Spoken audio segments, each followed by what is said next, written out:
मित्रों, आप लोग कभी मत करना यह 5 गलतियां, नहीं तो आप पर भूत प्रेत बुरी आत्माएं चिपक सकती हैं। दोस्तों, अक्सर हम लोग इस भ्रम में जीते हैं कि ना जाने भूत प्रेत होते हैं या नहीं, क्योंकि कई लोग मानते हैं भूत प्रेत कुछ नहीं होता, यह सब मनगढ़ंत बातें हैं, यह सब काल्पनिक है। पर सच्चाई यह है कि भूत प्रेत होते हैं। पुराणों के अनुसार अच्छाई और बुराई दोनों होती है, और बुरी शक्ति और अच्छी शक्ति भी होती है। आपको बता दें, जो इंसान किसी अकाल मृत्यु के कारण अपना शरीर खो देता है तो वो भटकने वाली आत्माएं भूत कहलाती हैं।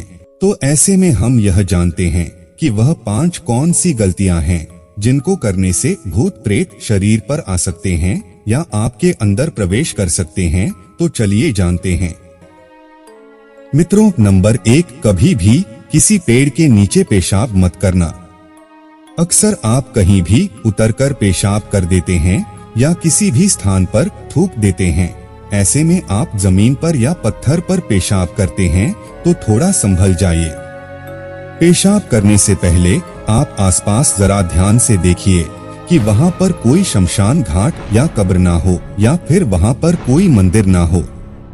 और अगर सब कुछ वहाँ पर सामान्य है, ठीक है, तो भी किसी भी जगह पर पेशाब करने से पहले गायत्री मंत्र का जाप करना आवश्यक है। अगर आपको गायत्री मंत्र नहीं आता तो आप भगवान का नाम ले लें, जिससे वहाँ पर किसी भी तरह की कोई नकारात्मक ऊर्जा अगर होगी तो आपको वो नुकसान नहीं पहुँचाएगी। मित्रों, अक्सर लोग गांव में ऐसी गलतियां कर देते हैं जिसका परिणाम उन्हें भुगतना पड़ता है। जरा आप खुद ही सोचिए, यदि आपके ऊपर कोई पेशाब करेगा तो आपको भी बुरा लगेगा और आप उसे मारने के लिए कुछ भी कर सकते हैं। ऐसे में बुरी शक्तियां भी आपसे बदला जरूर लेंगी। नंबर 2, यदि आप कहीं भी घूमने गए और पुराने खंडहरों में अपने मित्र को आवाज लगाते हैं तो जरा हो जाइए सावधान, क्योंकि एक नाम के कई लोग होते हैं और इसी का फायदा उठाते हुए भूत प्रेत आत्माएं यह सोच बैठती हैं कि इस व्यक्ति ने हमें पुकारा है और हमें इसके साथ जाना चाहिए, और वे आपके पीछे पीछे आपके घर तक चली आती हैं। ऐसे में वो आपको धीरे धीरे अपना शिकार बना लेती हैं। वो आपके शरीर में अपनी जगह बना लेती हैं और उसका परिणाम आपको आगे चलकर देखने को मिलता है। इसीलिए थोड़े से मजे के लिए खंडहरों में, एकांत में, दूर इलाकों में कभी किसी का नाम लेकर जोर जोर से नहीं चिल्लाना चाहिए। ऐसे में अगर आप किसी को आवाज लगा रहे हैं तो उसका नाम ले लीजिए जो मित्र आपके सामने मौजूद हो।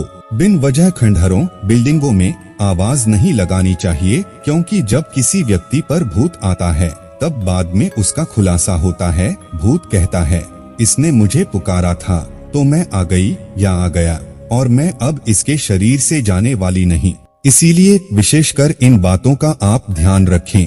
नंबर 3, जब आप मीठा खाकर कहीं जाते हैं तो आपकी जुबान से मीठी सुगंध उड़ती है और वह सुगंध हवा में उनको संकेत देती है।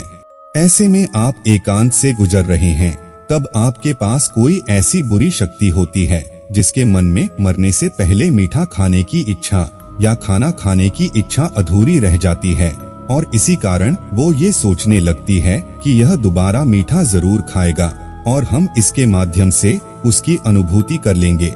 इसीलिए कोई भी ऐसी चीज खाकर एकांत दूर इलाकों में नहीं जाना चाहिए। नंबर 4, ज्यादातर बुरी आत्माएं महिलाओं पर होती है हावी। अक्सर महिलाएं रात को बाल खोलकर कहीं ऐसी जगह पर जाती हैं, जैसे किसी शादी में, किसी पार्टी में, या रात में बाल खोलकर सुनसान इलाकों में जाती हैं, तो बुरी आत्माओं को बाल एक सबसे आसान तरीका लगता है और हावी हो जाती है, क्योंकि बुरी आत्माओं को खुले बाल बहुत पसंद होते हैं। इसीलिए मंदिरों में जब भूत भगाए जाते हैं तो महिलाओं से साफ साफ कह दिया जाता है कि बाल बांधकर मंदिर में प्रवेश करें। ऐसे में रात में आईना भी नहीं देखना चाहिए, भूत प्रेत आप पर हावी हो सकते हैं।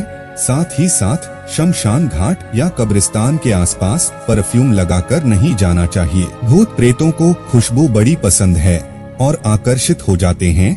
ऐसे में खासकर रात के समय भूत प्रेतों का जिक्र भी कभी नहीं करना चाहिए। इससे भी बुरी शक्तियां जहां भी होती हैं, वह आपके पास चली आती हैं और दोबारा कभी नहीं जाती। नंबर 5, रात 12 बजे के बाद और रात 3 बजे से पहले पति पत्नी को एकदम सफाचट नग्न होकर शारीरिक संबंध कभी नहीं बनाना चाहिए। इससे बुरी शक्तियां हावी होती है और होने वाली संतान पर नकारात्मक ऊर्जाएं अपना शिकार बनाती हैं। ऐसे में यह लोग संतान को कष्ट पहुंचाते हैं और आपकी संतान और आपके खुशहाल जीवन को नष्ट कर सकती हैं। ऐसा शारीरिक संबंध कभी स्थापित मत करना।